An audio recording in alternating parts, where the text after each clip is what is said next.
Welcome to day 91.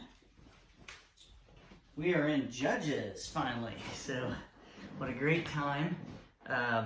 As we start to get into Judges, it's about the people that are starting to lean in towards wanting someone to rule them. Now, we're not there yet, we get to that when we get to Kings, and then once we get to Kings, we get to King David, and the ball really starts to roll from there. So if you want some really cool stories, maybe making a list of the top stories that are in the Bible to read to your kids or just in general, we're about to talk about one, and that is about Gideon. But I also want to point out the women in the Bible. There are a lot of women mentioned in the Bible that are extremely important. Obviously, Eve was the first woman, and Hagar and Sarah and with Abraham. Those are very important women, especially with Abraham there. And then we go on in, and then we have our first prophet, and that's really what today starts out with. And the first prophet is a first female prophet, I should say, is Deborah. Excuse me, in Judges 4:4. Deborah, the wife of Lapidith, was a prophet who was judging Israel at that time. So there's our first female prophet that's mentioned. These are the leaders that we're talking about judging Israel, saying, hey, these things are bad, and Israel does good things, God blesses them, and then they do bad things, and God turns them over to their enemies. And Deborah is one of those mentioned here. Then I want to mention that Megiddo is mentioned again. Megiddo is in the Valley of Megiddo, where the Antichrist comes to fight Jesus in the end times. This is like the second or third time this has been mentioned so far in the Bible, and I think it's important to note that it's not just this fictitious place that all of a sudden it pops up at the end times. This is a place that it has a history, and I just want to mention that in chapter 5, verse 19, it talks about the springs in Megiddo. The kings of Canaan came and fought at Tanakh near Megiddo springs, but they carried off no silver treasures.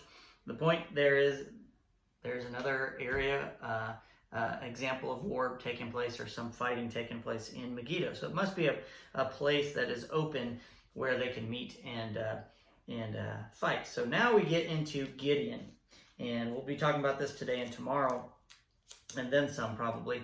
Gideon is a great example, just like Bethlehem is a great example.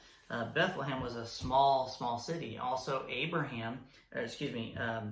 Jacob is renamed Israel, and they're a small tribe, and they become one of the greatest nations in the world. Bethlehem is a small town, a village, if you will, and Jesus was born in Bethlehem. What good could come out of Nazareth, they say, and that's Jesus. Jesus was from Nazareth. So, little things, God takes something small. You know, when he tested Abraham with Isaac, and Abraham passed, he takes something small and creates something large. A mustard seed, one of the smallest seeds there is, and it becomes one of the biggest trees. So God does the impossible, and I think that's the greatest attribute. If you have your list, you could mention that. No verse to point out, but the circumstantial evidence of God doing the impossible is amazing here. Taking something small. So Gideon, the smallest of all, is taken, and so is David later on. David's the runt of the litter, and we'll talk about that as well. So chapter 6, verses 11 through 16. Not necessarily going to read the whole thing, but I'll read a little bit of it. Then the angel of the Lord came and sat beneath the great tree at Ophrah, which belonged to Joash of the clan of Abiezer.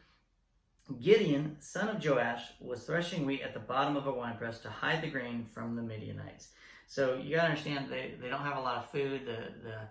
The Midianites come and other tribes come and take away all their food, and they're hiding food at this point and trying to survive. And Gideon's in the smallest clans, and God chooses Gideon to do something great. And he says to him, let's see here.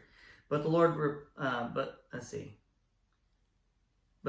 Gideon replied, how can I rescue Israel? My clan is the weakest in the whole tribe of Manasseh, and I am the least in my entire family. And then God says this, I will be with you, and you will and you will destroy the Midianites as if you were fighting against one man.